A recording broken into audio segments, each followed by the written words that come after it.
Those are some of the headlines. This is Democracy Now!, democracynow.org, The War and Peace Report. I'm Amy Goodman with Juan Gonzalez. And welcome to all of our listeners and viewers around the country and around the world.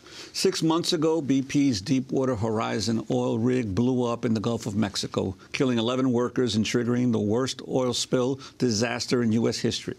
The explosion leaked over 200 million gallons of oil, which is nearly 5 million barrels of oil, into the Gulf of Mexico and fouled coastlines in Louisiana, Mississippi, Alabama, and Florida. With the Macondo oil well now sealed, the spill is no longer in the headlines, and last week Interior Secretary Ken Salazar announced that the Gulf was once again, quote, open for business. But much of the oil that gushed out of the blown-out well remains dispersed deep under the sea, and scientists are still unclear about the long-term effects of both the oil and the chemical dispersant on marine ecosystems. 6 months since the spill, lawmakers have been slow to take action, and the House's spill response bill remains stalled in the Senate. On Wednesday, 3 environmental groups sued BP, accusing the British oil giant of violating the Endangered Species Act. The suit, brought by Defenders of Wildlife, Gulf Restoration Network, and the Save the Manatee Club, notes that at least 27 endangered or threatened animal species live in the Gulf region, including 5 species of endangered sea turtles and 4 species of endangered whales. In a moment, we'll be speaking with the acclaimed writer and environmentalist Terry Tempest Williams, who spent 2 weeks traveling the Gulf Coast this summer. She's written an extended piece about the stories she heard on her visit to what she calls the world's largest offshore oil disaster. Her piece is called The Gulf Between Us, and it was published in the November-December issue of Orion magazine. She's the author of several books, including most recently Finding Beauty in a Broken World and the Open Space of Democracy. She'll be joining us from Salt Lake City, Utah, after this break. Mama know she say, oil and water don't mix, petroleum don't go good for no fish. Oh, it ain't my fault. BP, big pimpin', big problem, bad president, billionaire, pirate, boiling point, first pressure. Oh, it ain't my fault. Say, man, who pushed the marshes back? It's where the hurricane shelter in the garden at. Oh, it ain't my fault. Shit, from the Gulf of Mexico to the boat level wall, something gone wrong and it's somebody. Oh, it ain't my fault. Scriptures say they go to the rock and hide they face. Say the rock right out, no hiding place. Say they go to the rock and hide they face. Say the rock right out, no hiding place. Say they go to the rock and hide they face. Say the rock right out, no hiding place. Hold on, it ain't my fault.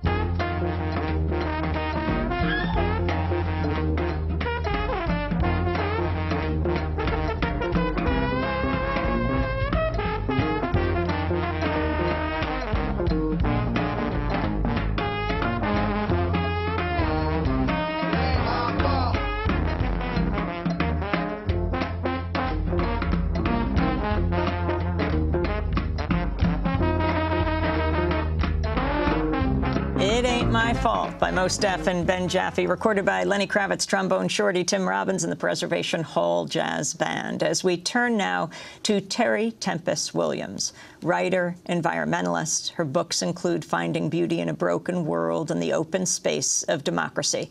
Her latest piece in Orion magazine, an extended reflection on the BP oil spill called The Gulf Between Us.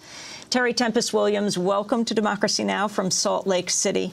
You went to the Gulf on the 6-month anniversary. What are your reflections about what happened April 20th? I'll never forget it because it was Earth Day. That's right. I think it changed all of us who were paying attention. And Amy, I just want to thank you for your program, first of all, that we can even have this conversation. Well, Reflections. it's, yeah. You know, we hear that 5 million barrels of oil were released from the Macondo well. We know that 632 miles were oiled in 4 states, 400 species of animals threatened from this, 400 controlled burns that killed hundreds of sea turtles and untold numbers of dolphins and sea mammals. We're told that it's over, that the story is gone, that, as is the oil. And what I can tell you in reflecting over 6 months is that the oil is not gone. The people are still there, and they're getting sicker and sicker. And I just think it's really important that at this anniversary of 6 months that we begin to really hear from the people on the ground. And that's what my purpose was. You know, I have a pen, I'm a writer. I was home in Utah thinking, you know, what can I do? And I had to go. I had to see it for myself. So it was about ground truthing. It was about bearing witness. And I don't think bearing witness is a passive act. Well, Terry Tempest Williams, this is an extraordinary piece as you talk about and you relate basically the words of a variety of people on the ground. And I was struck by one particular passage when you were interviewing a Margaret Curole, and she says to you, here's the truth, where are the animals? There's no toodaloos, the little one-armed fiddler crabs. You don't hear birds from Amelia to Alabama. Kevin never saw a fish jump, never heard a bird sing. This is their nesting season. Those babies are not going nowhere. We had a very small pot of sperm whales in the Gulf. Nobody's seen them. Guys on the water say they died in the spill and their bodies were hacked up and taken away. And she goes on to say, fish are swimming in circles. Dolphins are choking on the surface. It's ugly, I'm telling you, and nobody's talking about it. You're not hearing nothing about it. As far as the media is reporting, everything's been cleaned up and it's not a problem. Tell us about some of these. That's the power of Margaret Curole. Yes. What about some of the other stories? You know, what I love about the voices in this piece, the voices in the Gulf that I heard, the people in place standing up, standing for their home ground, was exactly that kind of passion, that kind of truth-telling. Margaret Curole and her husband Kevin are Cajun. They're shrimpers. And they talked about how there's 2 alternatives in the Gulf. You either shrimp or you work in the oil fields. And, you know, I learned something from them. I have been against, you know, deepwater drilling. And they were talking about the moratorium, how it needs to be lifted so that people can eat. So it was through Margaret that I really began to see the complexity of this situation. I love her feistiness. She, with an artist friend, created on the beach at Grand Isle human bodies that spelled out messages, which they took pictures of and texted to Congress, to the governor, to BP executives, to everyone in power they could think of. The 3 messages laid out in bodies were never again, Paradise Lost, and WTF. What I can tell you about Margaret is that she received calls from the BP claims department saying to back off. She was taken to lunch by 2 agents from Homeland Security. And this is serious. And she said, they want me to shut up, and I will not. Another story. She told us to, if we wanted great Cajun food, and that we couldn't understand this story unless we ate, to go to Becky Dewey's deli in Galliano, which is where they're from, in southern Louisiana. We went to Becky Dewey's deli, called Jordan's, named after her son. It was 10 o'clock at night. The lights were still on. We walked in. She said the grill's closed. And then she proceeded to tell stories that in Cajun country, they've always viewed themselves as rich, that the bounty is from the waters, that as long as you had rice, beans, and bread, and had a chicken neck that you could throw into the bayou, you were wealthy. Just a few weeks ago, I received a note from Becky, who's become a good friend. She said, we're starving, Terry. There are no fish in the waters, and any fish we would see, we would not eat. These are the stories that are coming out of the Gulf. These are the stories that we're not hearing from the media. I think about a group of women in gated communities in Alabama, just off of Mobile Bay, Orange Beach.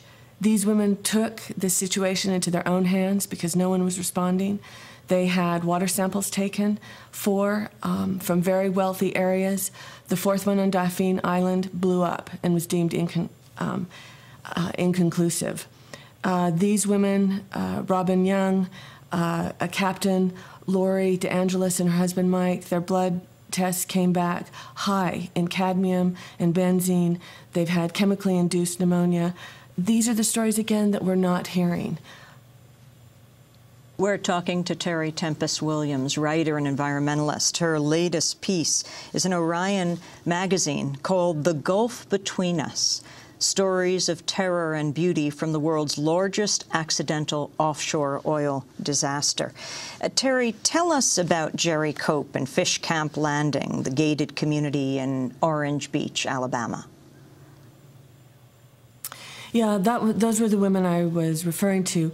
I met Jerry in March of 2009 at the climate action in Washington, D.C.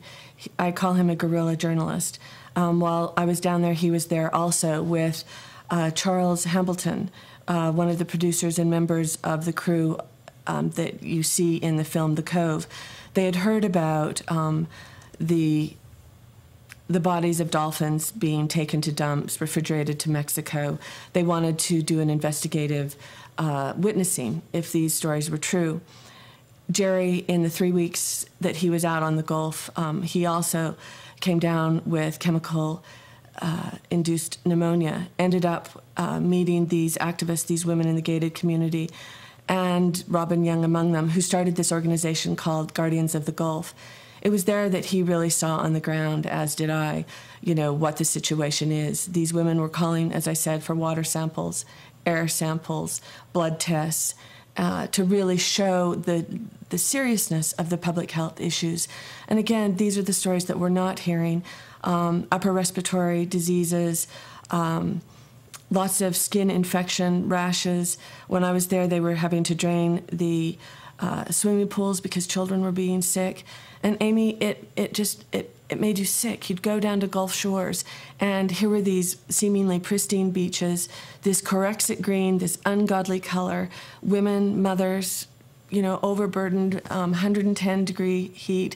Their children were playing in the waves. It was like there was no connection between what was in the water and what was seeping into their children's skin. The stories are heartbreaking. We walked down the beach several miles to the Gulf Island National Seashore. Again, what seemed to be white, pristine beaches. There had just been a thunderstorm. It was this eerie color of the water. Again, you half expected the water to burst into flames with lightning strikes. Just then, a BP bus pulled up, 30 workers, some of them in hazmat suits. We started talking to them saying, well, it doesn't look like there's oil here. 2 of the workers, African-American men in their 20s, smiled and said, can we tell you that we just took out 2,000 pounds last night? We work from dusk to dawn under the cover of darkness. You also talk about That's a ton of oil. I was just going to say that's a ton of oil taken out in a 100-yard swatch. Again, these are the stories we're not hearing. I just talked to Robin yesterday, and she was saying that 5 minutes she had tar balls the size of baseballs. And, you go down a foot, and that's where the oil still remains. You also talk about those workers and the boat captains that are still working for BP, and some of the illnesses that they're being exposed to, and also that their clothes are being confiscated, while at the same time BP's telling them that they probably just have dermatitis. That's right. The doctors don't even know how to treat these diseases that are coming forward. Mike DeAngelis, married to Lori, both of them are captains. Lori runs a dolphin education cruise. She hasn't been able to go out because their boats have been registered for vessels of opportunity. Because they needed the money, quite frankly. These are people that are working class people. Mike, as a captain, when they registered their boat, was getting paid $1,200 a day, $200 for extra crew members. And what were they doing? Nothing. There was a joke around the